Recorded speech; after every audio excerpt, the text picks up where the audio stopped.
ஓம் நமச்சிவாய. தனம் தரும், கல்வி தரும், ஒரு நாளும் தளர்வு அறியா மனம் தரும், தெய்வ வடிவும் தரும், நெஞ்சில் வஞ்சமில்லா இனம் தரும், நல்லனை எல்லாம் தரும், அன்பர் என்பவருக்கே கணம் தரும், பூங்குழலால் அபிராமி கடைக்கண்களே. என் அன்பு மீனராசி நண்பர்களுக்கும் தோழிகளுக்கும் பிள்ளைகளுக்கும் பெரியோர்களுக்கும் வணக்கம். இதுவரைக்கும் எல்லா வீடியோலையும் நம்ம முக்கியமான வீடியோ அப்படின்னு சொல்லி ஆரம்பிச்சிருப்போம். ஆனால் உண்மையாக இந்த வீடியோ மிக முக்கியமான வீடியோங்க. ஏன்னா அந்த 2026 நம்ம வாழ்க்கை மாறியாகணும், நம்ம சூழ்நிலை சரியாகணும், நம்ம கஷ்டங்கள் போகணும், நாமளும் கௌரவமாக 4 காசை பார்க்கணும், உறவுகளோட ஒரு கெத்தாக வாழணும் அப்படிங்கிறதான் எல்லாருடைய கனவும். அப்படி நாம் ஏதோ ஒரு இடத்துல இது வரைக்கும் அதெல்லாம் அடையாமல் மனம் போன போக்கில் விதி போன போக்கில் போயிட்டுருக்கோம். ஆனால் ஒரு உண்மையை நம்ம புரிஞ்சுக்கணும், நம்ம உடம்பு சரியில்லைன்னா எந்த டாக்டருக்கு போனால் சரியாகும் அப்படிங்கிறது நமக்கு நல்லா தெரியும். அந்த பிரச்சனைக்கு ஏற்ற மாதிரி நம்ம டாக்டர்கிட்ட போகிறோம். அதுபோல் நம்ம பிரச்சனையை தீர்க்கறதுக்கு எந்த கோவிலுக்கு போனால் சரியாகும், நம்ம ராசி கோவில் நட்சத்திர கோவில் எது அப்படின்னு தெரிஞ்சுக்கிட்டு போகிறீங்க அப்படின்னா அப்படியே அது சரியாகி நம்ம தலைவிதியவே மாற்றக்கூடிய ஒரு அற்புதம் அங்கே நடக்கும். அதனால் இந்த 2026 உங்கள் ராசிப்படி எந்த கோவிலுக்கு நீங்கள் போக போகிறீங்க. அதுக்கு முன்னாடி உங்கள் கூட இந்த விஷயத்தை நான் பகிர்ந்துக்கிறேன். இது ஒரு விளம்பரம் தான். இங்கே நம்ம வாழ்க்கையில் எவ்வளதோ பொருட்கள் கடையில் வாங்குகிறோம், அது கலப்படம் இல்லாமல் தரத்தோட நியாயமான விலையில இருக்கா அப்படின்னா அது சந்தேகம்தான். ஆனால் இந்த நம்பருக்கு கான்டெக்ட் பண்ணுங்க 9043368826. Good baby. பல விதமான பூஜை பொருட்கள் இருக்கு. பஞ்சகாவிய விளக்கு, பஞ்சகாவிய சாம்பிராணி, அகர்பத்தி, அதுபோல பஞ்சதீப எண்ணெய், இவங்க செக்கில் ஆட்டின எண்ணெய்களை வச்சு தீப எண்ணெய் பயன்படுத்திட்டு இருக்காங்க. பச்சரிசி மாவால கோலம் கட்டி கோலம் போடுற, நம்மளாம் அரைச்சி கோலம் போடுவோம். 9 விதமான பூஜை பொருட்களை கலந்து பச்சரிசியால கோலமாவு கட்டி, கோலமாவு பவுடரு, இவங்க இயற்கையான தானியங்களை வச்சு பல விதமான லட்டு செஞ்சு கொடுக்குறாங்க. இப்படி பல பூஜை பொருட்கள் இவங்கள்ட்ட இருக்கு. கடவுள் தானே அப்படின்னு கலப்படமான பொருளை நம்ம வாங்கி பயன்படுத்தும் போது அதற்கான முழு பலனை நம்ம அனுபவிக்க முடியாது. கண்டிப்பா கலப்படம் இல்லாத பொருளா இருக்கணும். கலப்படம் இல்லாம தரத்தோட பாரம்பரியமான முறையில செய்யப்பட்ட புதுமையான பூஜை பொருட்களும் அதுபோல பாரம்பரியமான முறையில் தயாரிக்கப்பட்ட உணவுப் பொருட்களும் இவங்க செஞ்சு கொடுத்துக்கிட்டு இருக்காங்க. உங்களுக்கு நம்பிக்கை இருக்கும் பட்சத்தில் இவங்கள்ட்ட கான்டெக்ட் பண்ணி இந்த பொருளை வாங்கி பயன்படுத்தி பாருங்க. கண்டிப்பா உங்களை திருப்திப்படுத்தும். அதனால ராசிக்கு ஒரு நாயகன் இருக்காங்க, நட்சத்திரத்துக்கு ஒரு நாயகன் இருக்காங்க. அவங்களெல்லாம் ஒன்று சேர்த்து செயல்பட வைக்கக்கூடிய, மனிதர்களுக்கு நல்ல பலனை கொடுக்கக்கூடிய வல்லமை கோவில்களுக்கு மட்டுமே உண்டு. ஞானிகளுடைய சித்தர்களுடைய ஜீவசமாதியும் அவங்க வாங்கின வரங்களும் அதனுடைய சக்தியும் கதிர்வீச்சியும் அந்த கோவிலே இருக்கும். அங்க நம்ம போகும்போது அதெல்லாம் நமக்கு கிடைக்கும் அப்படிங்கிறது தான் கோவில்கள். அந்த வகையில ஒவ்வொரு ராசி நண்பர்களும் தோழிகளும் என்ன குணத்தோட பிறப்பாங்க, என்ன குணத்தோட இருப்பாங்க, ஒவ்வொரு ராசிக்கும் ஒவ்வொரு விதமான இறை வழிபாடு உண்டு, ஒவ்வொரு விதமான அதிபதிகள் அதாவது தெய்வங்கள் உண்டு.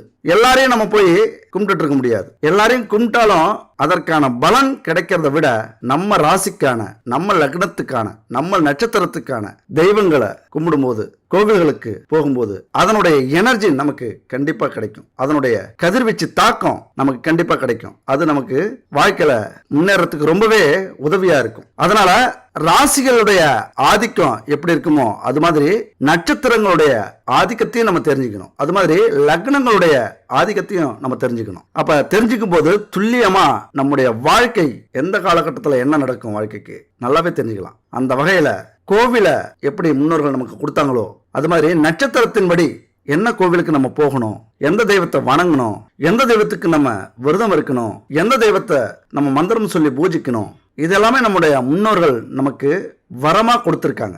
இதுக்கு காரணம் என்ன? ஒவ்வொரு கிரகத்துக்கும், ஒவ்வொரு ராசிக்கும், ஒவ்வொரு நட்சத்திரத்துக்கும் நடக்கக்கூடிய பிரச்சனைகள் என்ன, இதை பொறுத்து தான் அந்தந்த கோவிலுக்கு அந்தந்த பரிகாரத்தை நோக்கி அந்தந்த தெய்வத்தை நோக்கி நம்ம போகணும் அப்படிங்கிற ஒரு சூட்சமம் இதுல இருக்கு. அது மட்டும் இல்ல, நம்ம ராசிக்கான அதிபதி யாரு, நம்ம நட்சத்திரத்துக்கான அதிபதி யாரு, நம்ம லக்னத்துக்கான அதிபதி யாரு, இதை வச்சுக்கிட்டு நம்ம ஷார்ப்பா நமக்கு தேவையான கோவிலுக்கு தெய்வத்தை கும்பிடும் போது, அந்த மந்திரத்தை உச்சரிக்கும் போது இன்னும் பலன்கள் பல மடங்கு அதிகரிக்கும். இன்னைக்கு பெரிய பெரிய கோடீஸ்வரர்கள், வாழ்க்கையில ஜெயிச்சவங்க, ஆன்மீகத்தோட வழியா மட்டும் இல்லாம தன்னுடைய ஜாதகத்துல, ஜோதிடத்துல என்ன சொல்லியிருக்காங்க, எந்த கோவிலுக்கு எந்த தெய்வத்தை எந்த அதிபதியை எப்படி பரிகாரம் செய்யணும் இதை தெளிவா புரிஞ்சுக்கிட்டு தெரிஞ்சுக்கிட்டு போனதால தான் இன்னைக்கு வாழ்க்கையில ஜெயிச்சிருக்காங்க. இந்த ரகசியத்தை எல்லாருமே சொல்றது இல்லைங்க, இந்த சூட்சமத்தை எல்லாருமே புரிஞ்சுக்கிறது இல்லை. அதை தெளிவா இந்த வீடியோவில் நம்ம சொல்லியிருக்கோம். கண்டிப்பா உங்க வாழ்க்கையில ஜெயிக்கிறதுக்கு, உங்க தொழில வெற்றி பெறறதுக்கு, உங்க வேலையில பதவி உயர்வை அடையறதுக்கு, உங்க குடும்பத்துல செல்வங்களை சேர்க்கறதுக்கு, வாழ்க்கையில நிம்மதியவும் அமைதியவும் அடையறதுக்கு, அதாவது உங்கள் நட்சத்திரத்துக்கான ராசிக்கான லக்னத்துக்கான கோவிலுக்கு போங்க, தெய்வத்தை கும்பிடுங்க, உங்களது வாழ்க்கை சிறப்பாக இருக்கும். அதனால என்னைக்குமே ஆன்மீகத்தோடு பயணம் செய்யுங்க. ஆன்மீகத்தை விட்டீங்க அப்படின்னா ஒரு நிம்மதியான ஒரு தெளிவான வாழ்க்கை நம்மளால வாழ முடியாது. நம்ம வாழ்க்கையில ஜெயிக்கணும் அப்படின்னா இந்த நிம்மதியும் தெளிவும் இந்த அமைதியும் நமக்கு தேவை. அப்பதான் நம்ம ஜெயிக்க முடியும். மீன ராசிக்கு அதிபதி குரு. அப்ப பாக்கியத்தையும் சந்தோஷத்தையும் செல்வத்தையும் அதே போல அந்த செல்வத்தால் இழப்பையும் கஷ்டங்களையும் துன்பங்களையும் நிர்ணயிக்கக்கூடிய பொறுப்புல குரு பகவான் இருக்கிறார். இந்த ராசியில சுக்கிர பகவான் உச்சம், புதன் பகவான் நீச்சம், அதிபதி குரு. மீன ராசியை பொறுத்த வரைக்கும் சுக்கிர பகவான் உச்சம் அடைந்திருக்கிறார். சுக்கிர பகவான் எதுக்கு காரகம்? உல்லாசம், காதல், கல்யாணம், ஆடம்பரமான வாழ்க்கை, காமம், இல்லற வாழ்க்கை, தாம்பத்திய வாழ்க்கை, சொகுசான வாழ்க்கை, விரய செலவுகள், இதையெல்லாம் சொல்லக்கூடிய சுக்கிர பகவான் உங்க ராசியில உச்சம் அடைந்திருக்கிறார். அப்ப என்ன நீங்க புரிஞ்சுக்கணும் அப்படின்னா, இதையெல்லாம் உங்க வாழ்க்கையில கண்டிப்பா நீங்க அனுபவிப்பீங்க. கண்டிப்பா ஒரு நாள் உழைச்சிங்க, கஷ்டப்பட்டீங்க அப்படின்னா ஒரு ஆடம்பரமான வாழ்க்கையை நீங்க வாழ்ந்துட்டு தான் போவீங்க. அப்படி ஆடம்பரமான வாழ்க்கை வாழணும் அப்படின்னா வாழ்க்கையில ஜெயிக்கணும். அது உங்களுக்கு ஒரு பாக்கியமா அமைஞ்சிருக்கு கிரக அமைப்பை பொறுத்த வரைக்கும். அதே நேரத்துல புதன் நீச்சம் அடைஞ்சிருக்கிறார். இங்க இதுதான் சிக்கல். நல்லா சம்பாதிப்பீங்க, நல்லா சொகுசான வாழ்க்கை வாழ்வீங்க, நல்லா ஆடம்பரமான வாழ்க்கை வாழ்வீங்க, இதுதான் நிரந்தரம் அப்படிங்கிற எண்ணங்களோட வாழ்ந்துட்டு இருப்பீங்க. ஆனா சில நேரத்துல புதன் நீச்சம். புதன் யாரு? புத்திக்காரகன், அறிவுக்கு காரகன், சிந்தனைக்கு காரகன். சில விஷயங்களை சிந்திக்காம ஆடம்பரமா இருந்துட்டு எல்லாத்தையும் இழந்துட்டு அப்புறம் வருத்தப்படுவீங்க. இங்க உங்களால யோசிக்கவே முடியாத விஷயம். மீனராசியில சுக்கிரன் உச்சம் அடைகிறார் அப்படின்னா அறிவுக்கு அதிபதி புதனுக்கு அங்க வேலை இல்லை, உங்க ராசியில புதனுக்கு அங்க வேலை இல்லை. அதனால உங்களால யோசிக்கவே முடியாது. அப்ப என்ன பண்ணுவீங்க? இந்த இடத்துல புதன் பகவான் உங்களுக்கு அருளை கொடுக்க வேண்டும். அவருடைய ஆசீர்வாதம் உங்களுக்கு மிக முக்கியமானது. என்னதான் எல்லா செல்வங்களும் ஒரு நேரத்தில் நீங்க கிடைச்சாலும், அதுக்காக உழைச்சாலும், அதுக்காக கஷ்டப்பட்டாலும் புதன் பகவானின் ஆசீர்வாதமும் உங்களுக்கு வேண்டும். இப்போ புதன் நீச்சம் அப்படிங்கிறதுனால அறிவும் ஆற்றலும் கொஞ்சம் பின்தங்கும் உங்க வாழ்க்கையில. யோசிக்கவே முடியாது. அப்படியே யோசிச்சாலும் சரியான நேரத்தில் சரியான விஷயத்தை யோசிக்க மாட்டீங்க.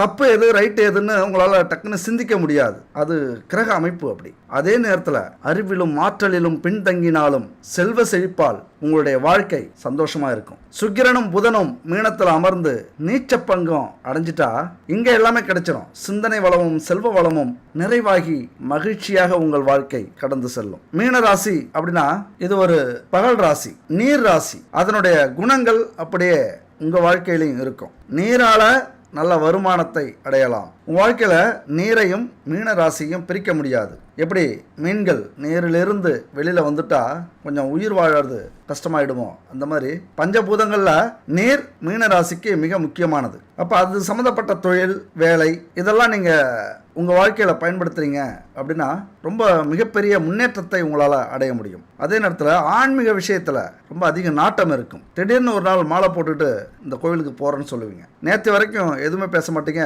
காலையில் எழுந்திரிச்சா அந்த காவி உடை, ஒரு மாலை இதெல்லாம் போட்டு நான் கோவிலுக்கு போகிறேன் அப்படின்னு சொல்லுவீங்க. அதிக நாட்டம் உண்டு. அதே போல் ஈவு இரக்கம் உண்டு. யார் எது கேட்டாலும் கொடுக்கக்கூடிய குணம் உண்டு. சட்டத்தை மதிப்பீங்க.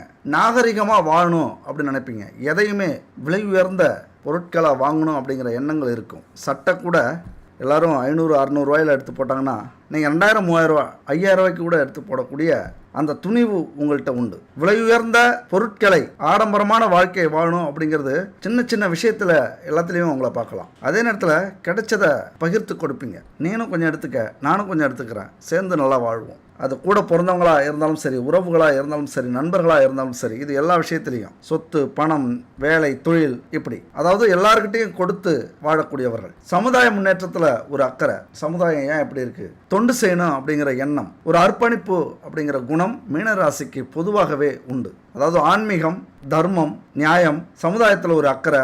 இதை பொறுத்த வரைக்கும் மீனராசிக்கு ஒரு நல்ல எண்ணங்கள், ஒரு நல்ல பார்வை உண்டு. அதனால் இந்த விஷயத்தில் நீங்கள் ஈடுபடுறீங்க அப்படின்னா கண்டிப்பாக ஜெயிப்பீங்க. அரசியல்வாதியாக இருந்தால் உங்கள் வாழ்க்கையில் ஜெயிக்கிறதுக்கு அதிக வாய்ப்புகள் இருக்குது. இது மாதிரியான குண அமைப்பே இந்த கர்மாவின் மூலியமாக, ஏன்னா இதெல்லாமே அடுத்தவங்களுக்கு நல்லது செய்கிற விஷயம். அப்போ 4 பேருக்கு நல்லது செஞ்சால் கண்டிப்பாக எந்த ஒரு கிரகத்துக்கும் பிடிக்காம இருக்காது, இறக்கப்படும் கிரகமே. அதை நீங்கள் செய்யும்போது உங்கள் வாழ்க்கையில் மீனராசியை பொறுத்த வரைக்கும் கண்டிப்பாக ஜெயிக்கலாம். அதுபோல் சூரியன், சந்திரன், செவ்வாய் இதெல்லாம் உங்கள் ராசி கட்டத்தில் வலு பெற்று இருந்தால் பெயரும் புகழும் உங்களை தேடி வரும். ஏன்னா சூரியன் அப்படின்னா எதற்கும் துணிந்த தலைமை பதவியை வகிக்கக்கூடிய கிரகங்களுக்கெல்லாம் தலைவன் சூரியன். அதுபோல சந்திரன் மனோகாரகன், சிந்தனைக்கு காரகன். அற்புதமாக சிந்திச்சு செவ்வாய் வேகமாக செயல்பட்டு இந்த உலகத்தில் பெயரையும் புகழையும் அடையக்கூடிய ஒரு வாய்ப்பு உங்களுக்கு 100% உண்டு. என்னன்னா இப்போ ரொம்ப கஷ்டப்படுறீங்க, உங்கள் வாழ்க்கையில் ஒரு நார்மலான வாழ்க்கை தான் வாழ்ந்துட்டுருங்க, ஏன்டா பிறந்தோம் அப்படின்னு கூட இருக்கீங்க அப்படின்னா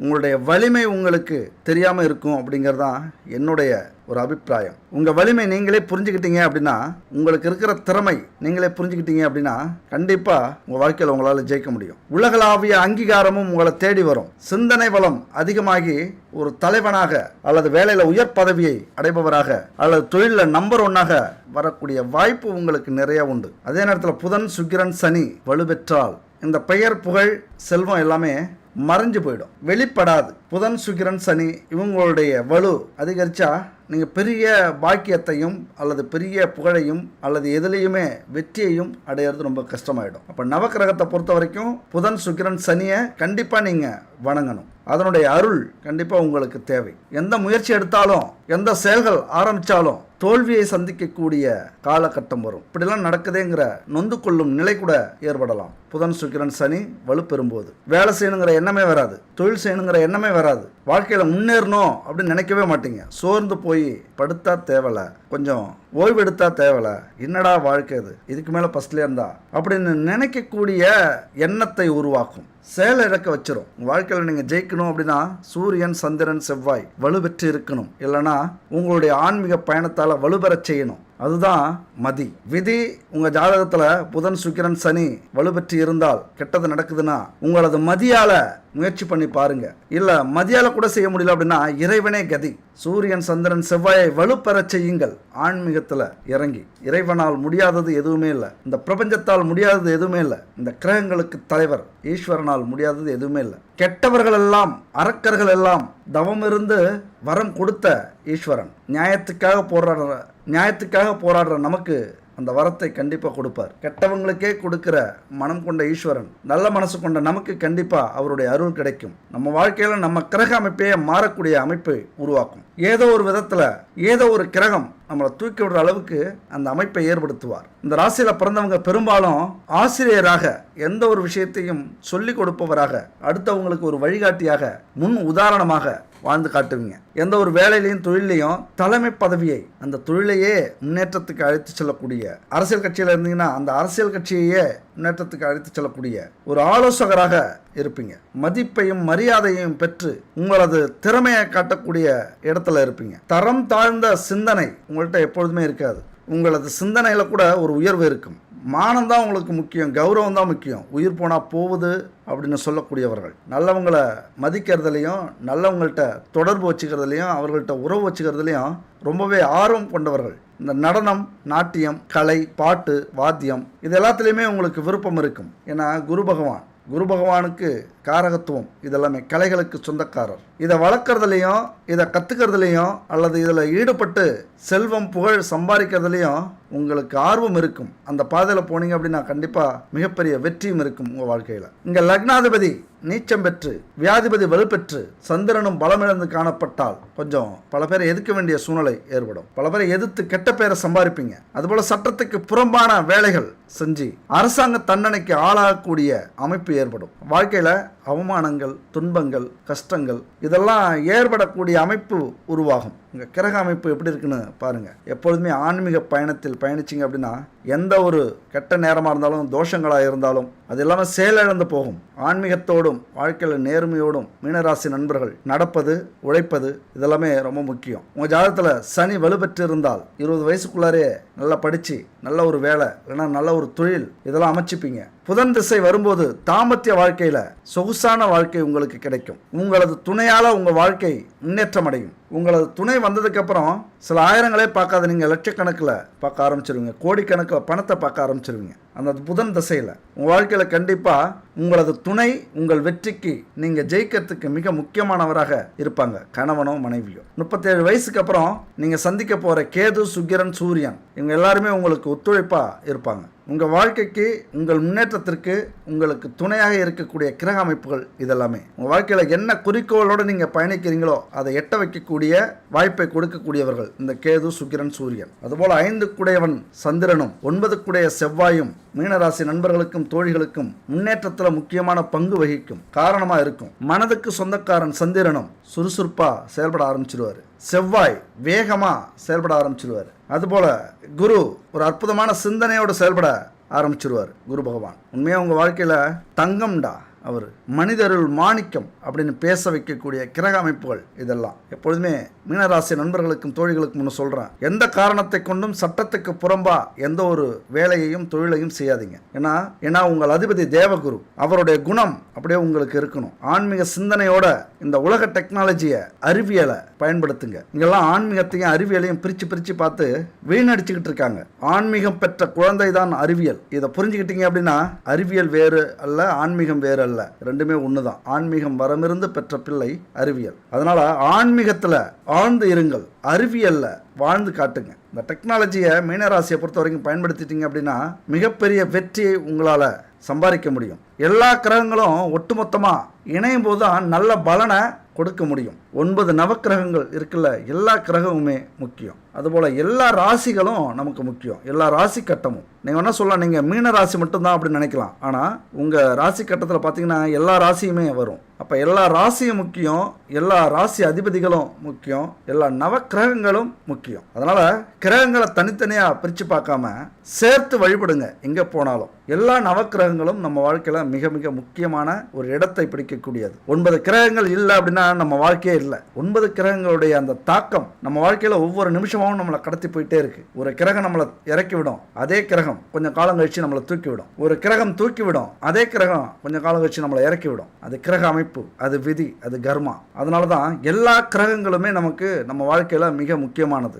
சேர்த்து எந்த ஒரு சிவன் கோவிலுக்கு போனாலும் நவக்கிரகங்களை மிஸ் பண்ணாமல் 9 முறை சுற்றிட்டு வாங்க. வலம் வந்து 9 முறை வலம் வந்துட்டு வணங்கிட்டு வாங்க. நவக்கிரகங்களை மிஸ் பண்ணாதீங்க. நவக்கிரக ஆராதனை, நவக்கிரக பிரீதி, நவக்கிரக யங்கம், இப்படிதான் இந்த கிரக அமைப்புகள்லாம் சேர்ந்து செயல்படும். அதனால காலையில் எழுந்த உடனே நவக்கிரகங்களை மனசில் நினச்சிக்கங்க. நம்ம வீட்டு பூஜை அறையில் எப்பொழுதுமே நவக்கிரகங்களை வேண்டிக்குங்க. எப்படி குலதெய்வத்தை மறக்கக்கூடாதோ, எப்படி இஷ்ட தெய்வத்தை மறக்கக்கூடாதோ, எப்படி அஷ்டலட்சுமிகளை மறக்கக்கூடாதோ, அதுபோல் நவக்கிரகங்களை மறக்கக்கூடாது. மிக முக்கியமானது நம்ம வாழ்க்கையில் நவக்கிரகங்கள். நவக்கிரகங்களை வணங்கும் போது எதிர்மறை சக்திகள் தலை தூக்காது. நம்ம வாழ்க்கையில் நம்ம என்ன நினைக்கிறோமோ அதை இந்த பிரபஞ்சம் கொடுக்கும். பிரபஞ்சத்தில் இருக்கிற அந்த நவக்கிரகங்கள் நமக்கு கொடுக்கும். என்ன சூட்சமம் தெரியுமா?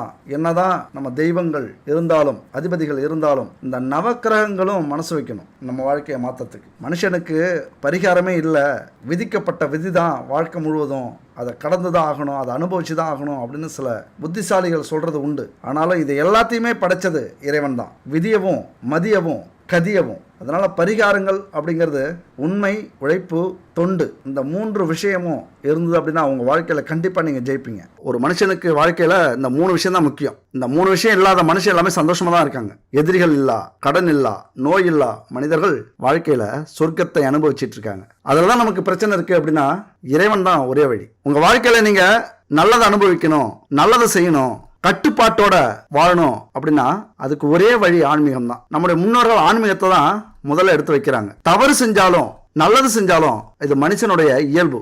இப்ப நீங்களே எடுத்துக்கங்க, எந்த தவறு செஞ்சாலும் என்ன சொல்லுவீங்க? என் மனசால யாருக்கும் எந்த கெடுதலும் நான் நினைச்சதில்ல அப்படிங்கிறத சொல்லுவோம். இதுக்கு என்ன அர்த்தம்? தான் செய்யறது தப்பா சரியா அப்படின்னு கூட தெரியறதில்ல. இங்க இது ஒரு பெரிய சூட்சமங்க.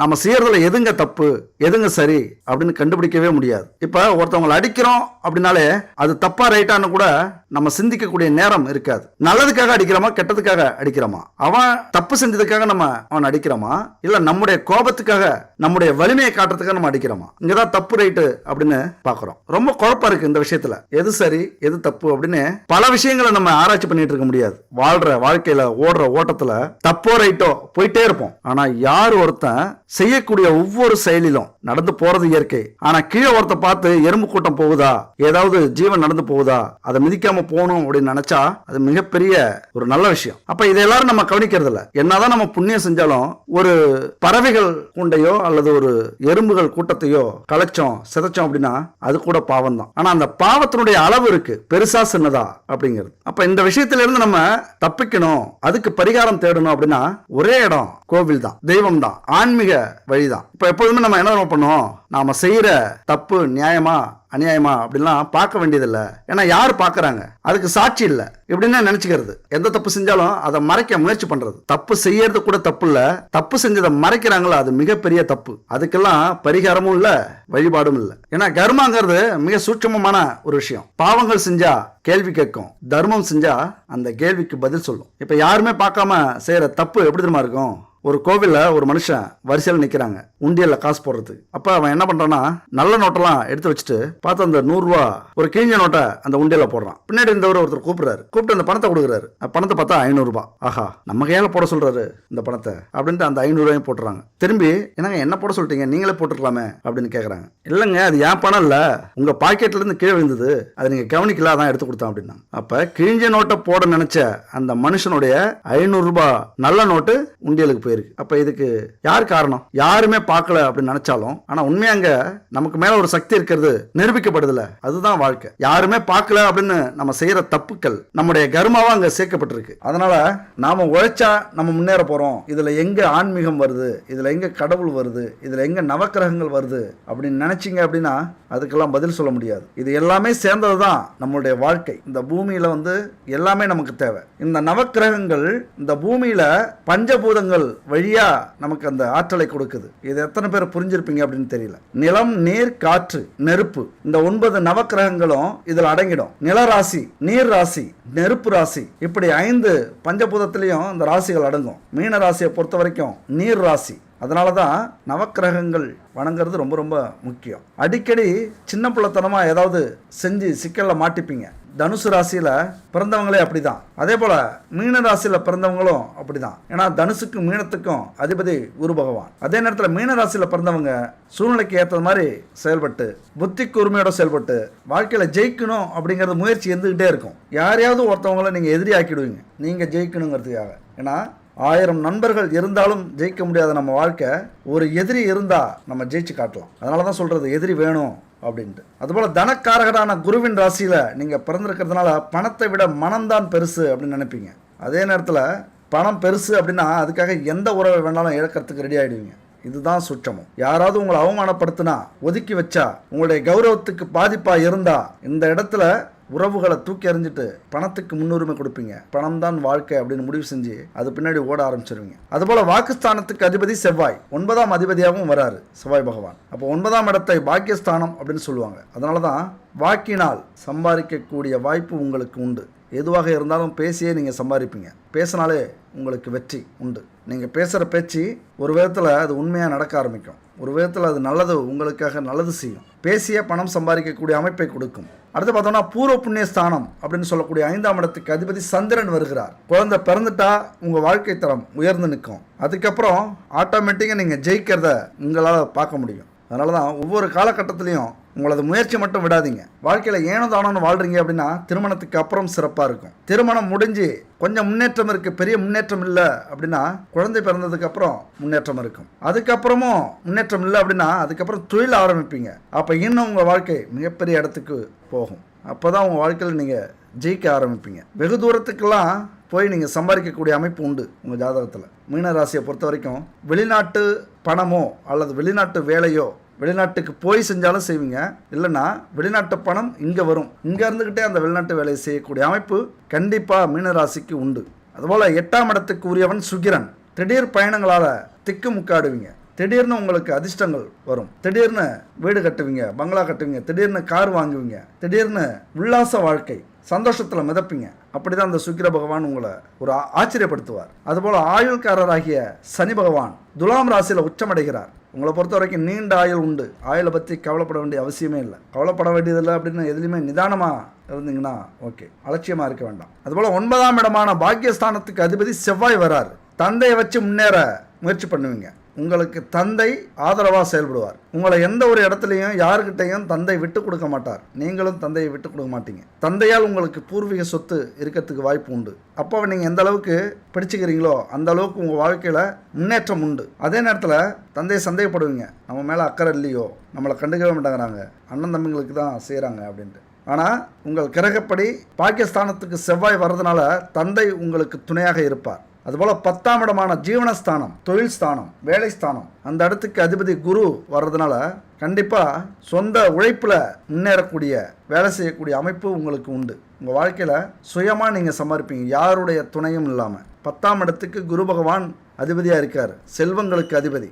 எந்த ஒரு வேலை செஞ்சாலும் அள்ளி தான் கொடுப்பார். வேலை செய்கிறது தான் முக்கியமான விஷயம். உங்கள் வாழ்க்கையில் முயற்சி பண்ணணும். சில பேர் நீதிபதியாக, வங்கி வேலை, இது மாதிரி எங்கெல்லாம் கோடி கோடியாக பணம் புரளுமோ அங்கெல்லாம் நீங்கள் இருப்பீங்க.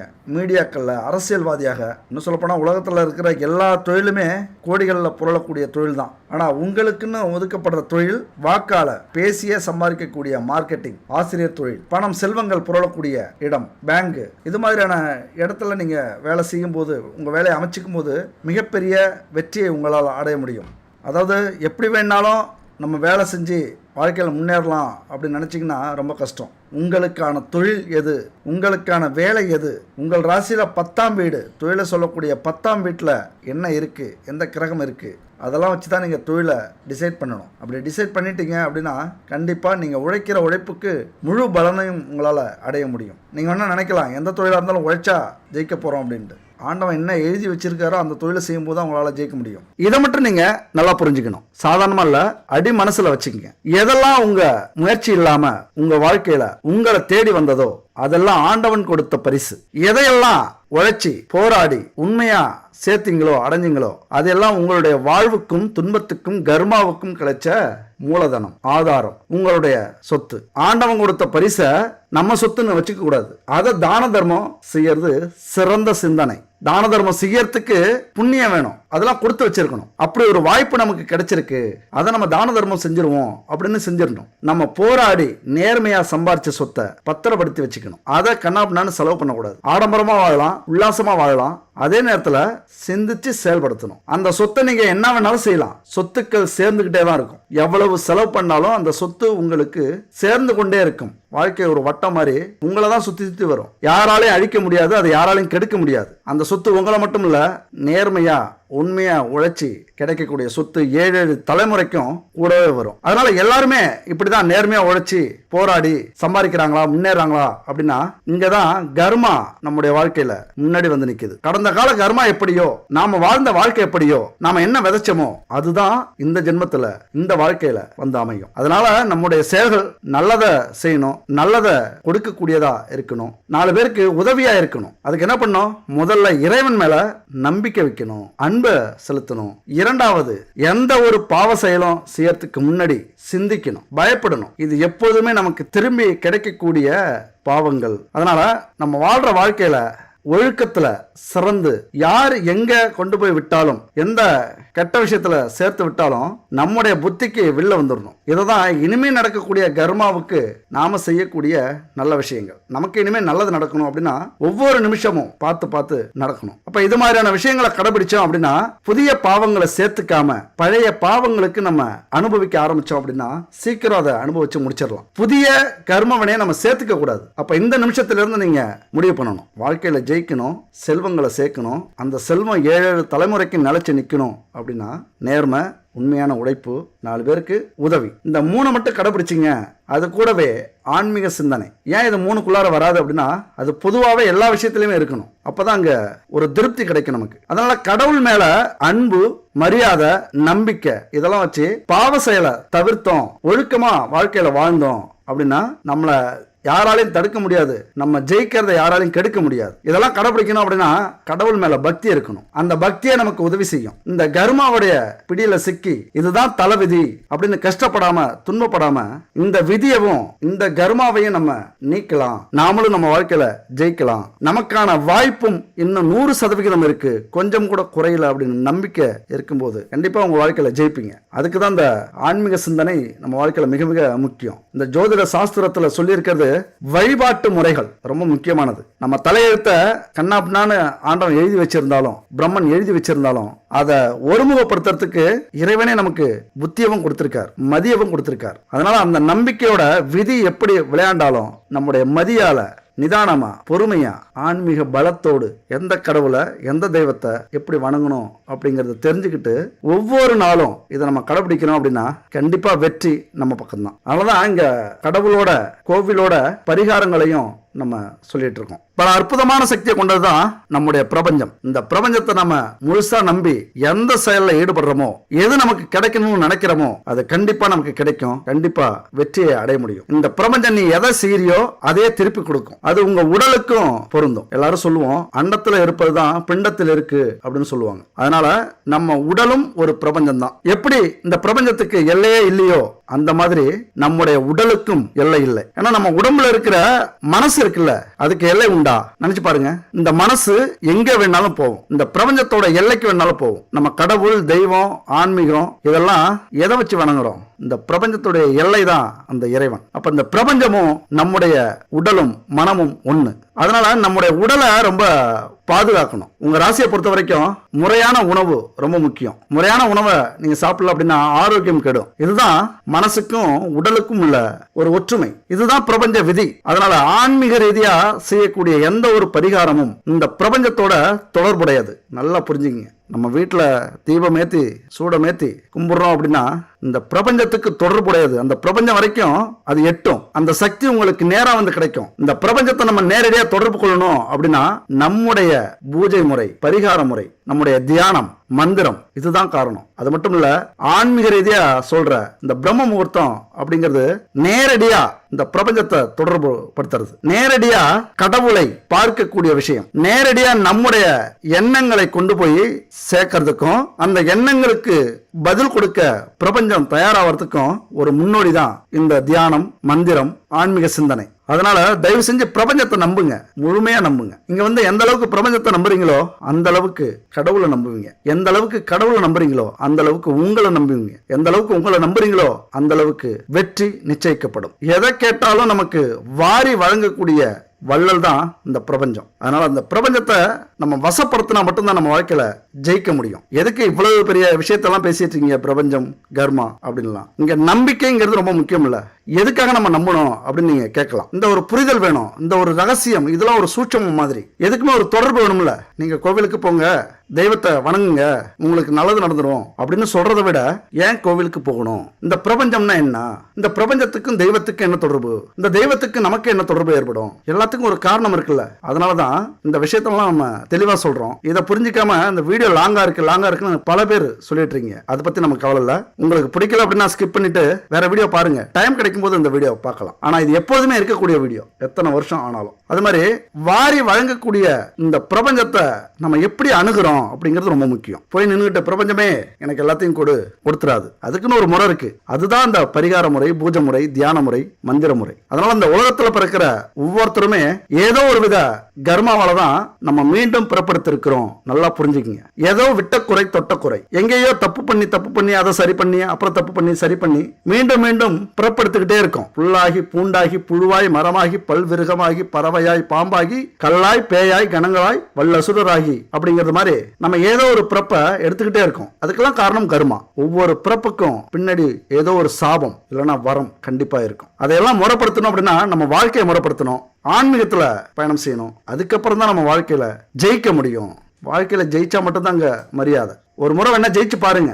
இந்த உலகம் எப்படி உங்களை மதிக்குது அப்படின்னு நீங்க அப்புறம் தான் தெரியும். ஜெயிச்சவங்களுக்கு தான் தெரியும் இது ஒரு சொர்க்கம் அப்படின்னு நினைப்பீங்க. எந்த அளவுக்கு வாழ்க்கையில இந்த பிறவியை ஏண்டா பிறந்தோம் அப்படின்னு வெறுக்கிறீங்களோ அந்த அளவுக்கு விரும்புவீங்க. எத்தனை பிறவி எடுத்தாலும் எப்படி நம்ம பிறக்கணும் அப்படின்னு நினைப்பீங்க. அதெல்லாம் சாத்தியமாக்கக்கூடிய வலிமை இந்த ஆன்மீகத்துக்கு மட்டும்தான் உண்டு, இந்த ஜோதிடத்துக்கு மட்டும்தான் உண்டு. உங்கள் ராசிக்கு என்ன கோவில் தெளிவாக நீங்கள் தெரிஞ்சுக்கணும். அதனால் நம்ம வாழ்க்கையில் ஜெயிக்கணும் அப்படின்னா நம்ம உழைப்பு எப்படி முக்கியமோ அது மாதிரி இந்த ஆன்மீகமும் முக்கியம். நம்ம கர்மாவுக்கான கோவில் எது, தெய்வம் எது, எல்லாமே முக்கியம். கடலும் நீரும் சார்ந்த இடத்தை குறிக்கக்கூடியது மீன ராசி. இந்த பூமியில் நீர் தான் அதிகமாக இருக்கும். அதிக உயிரினம் என்ன இருக்குன்னு பார்த்தாலும் இந்த உலகத்தில் நீர் தான் அதிக உயிரினமாக இருக்குது. அப்போ கடல், ஆறு, நதி இது எல்லாத்துக்கும் அடிப்படை நீர். பஞ்சபூதங்களில் நீரின் தத்துவத்தை சொல்லக்கூடிய கோவிலுக்கு மீனராசி நண்பர்களும் தோழிகளும் போகிறது ரொம்ப ரொம்ப நல்லது. நிச்சயம் உங்கள் வாழ்க்கையில் மாற்றத்தை ஏற்படுத்தும். அப்படி நீர் தத்துவத்தை சொல்லக்கூடிய இடம் எதுன்னு பார்த்தீங்கன்னா திருவானைக்காவல் ஜம்புகேஸ்வரர்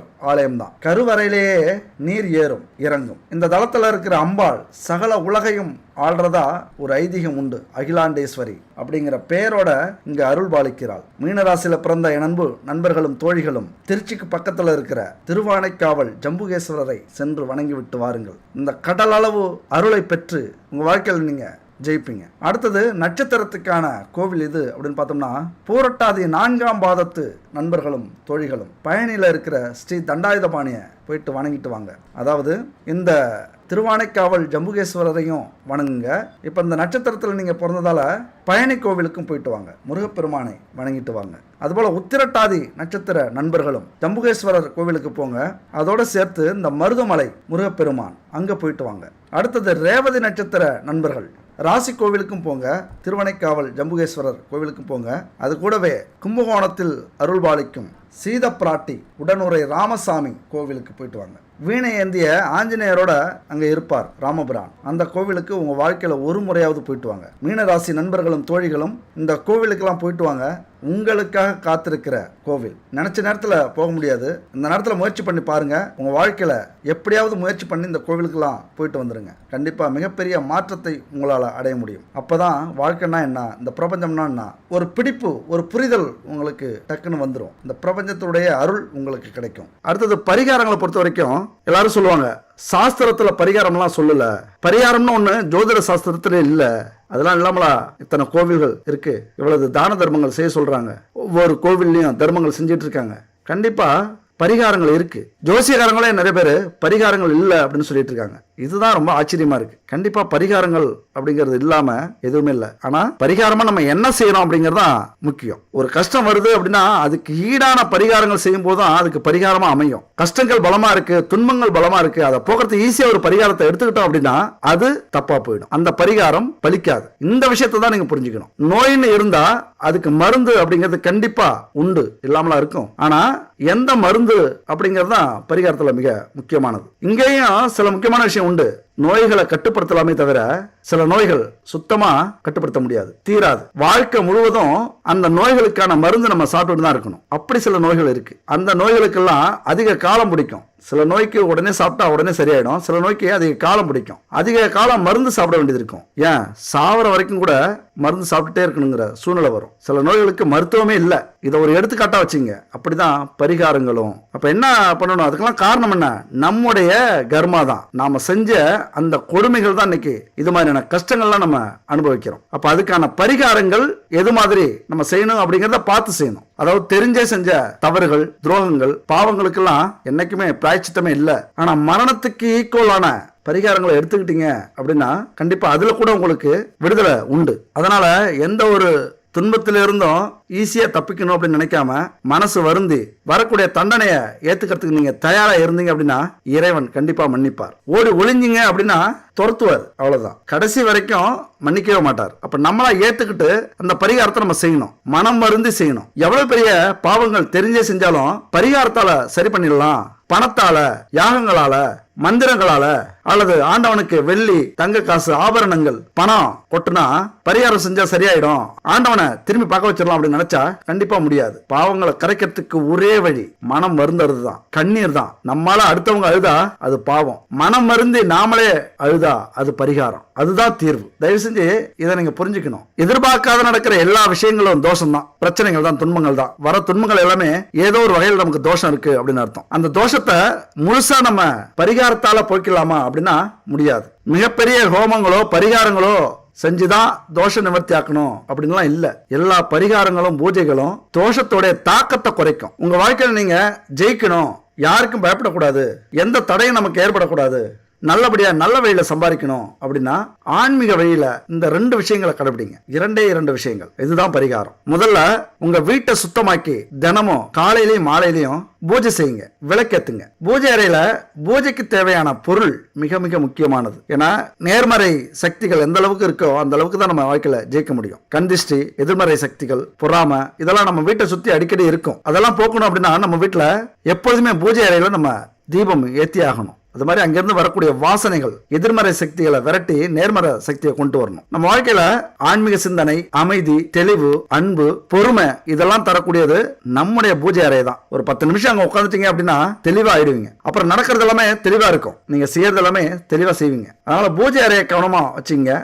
இந்த பொருட்கள் உங்க வீட்டுல இருக்கான்னு பாத்துங்க. சுத்தமான நெய், விளக்கு, அப்புறம் பஞ்சகாவியத்தில் செய்யக்கூடிய விளக்கு, அகர்பத்தி, சாம்பிராணி. பஞ்சகாவியம் அப்படிங்கிறது பசுமாட்டு நெய், சாணம், கோமியம், தயிர், பால், இதை வச்சு செய்யற பஞ்சகாவியம் அப்படிங்கிறது பஞ்சபூதங்களை தன்வசப்படுத்தக்கூடிய அமைப்பு. இதெல்லாம் உங்க வீட்டுல இருக்கான்னு பாத்துங்க. முடிஞ்சா 7 வகை திரி, தாமரை தண்டு திரி, எருக்கந்திரி, இப்படி 7 வகை திரி இருக்கு. கற்பூரம், பச்சை கற்பூரம் மிக முக்கியமானது, பணத்தை ஈர்க்கக்கூடிய சக்தி உள்ளது. அப்புறம் தீப எண்ணெய்கள், நெய் எப்படி சுத்தமா கலப்படம் இல்லாம இருக்கணுமோ அந்த மாதிரி எண்ணெயும் கலப்படம் இல்லாத எண்ணெயா இருக்கணும். குறிப்பா பஞ்சதீப எண்ணெய் இருந்ததுன்னா பஞ்சபூதங்களை தன்வசப்படுத்திடுவீங்க. அதனால பஞ்சதீப எண்ணெய் அப்படிங்கிறது ரொம்ப முக்கியம். நம்ம வீட்டுல கண்டிப்பா இருக்க வேண்டிய பொருட்கள், எப்படி சாப்பாட்டுக்கு மளிகை ஜாமான் நம்ம வீட்டுல இருக்கோ அந்த மாதிரி இந்த பொருள்லாம் நம்ம வீட்டுல இருக்கும்போது நேர்மறை சக்திகள் குவிஞ்சு கிடக்கும், செல்வங்கள் சேரும். முதல்ல நம்ம மனசுல அமைதியும் நிம்மதியும் இருந்தாதான் நம்ம முயற்சியை பண்ண முடியும். அது கிடைக்கணும் அப்படின்னா இந்த பொருள்லாம் கண்டிப்பா நம்ம வீட்டுக்கு தேவை. இந்த தரமான சுத்தமான பொருள் கிடைக்கல அப்படின்னா இந்த நம்பருக்கு கான்டாக்ட் பண்ணுங்க. குட் பேபி அத்தனையும் தரமான பூஜை பொருட்கள், அது மட்டும் இல்ல உணவுப் பொருட்கள் அவங்க செஞ்சிட்டு இருக்காங்க. நம்பிக்கை இருந்தா இவங்கள்ட்ட வாங்கி பயன்படுத்துங்க. அப்புறம் சந்தர்ப்பம் கிடைக்கும் போதெல்லாம் கோவிலுக்கு போயிட்டு வாங்க.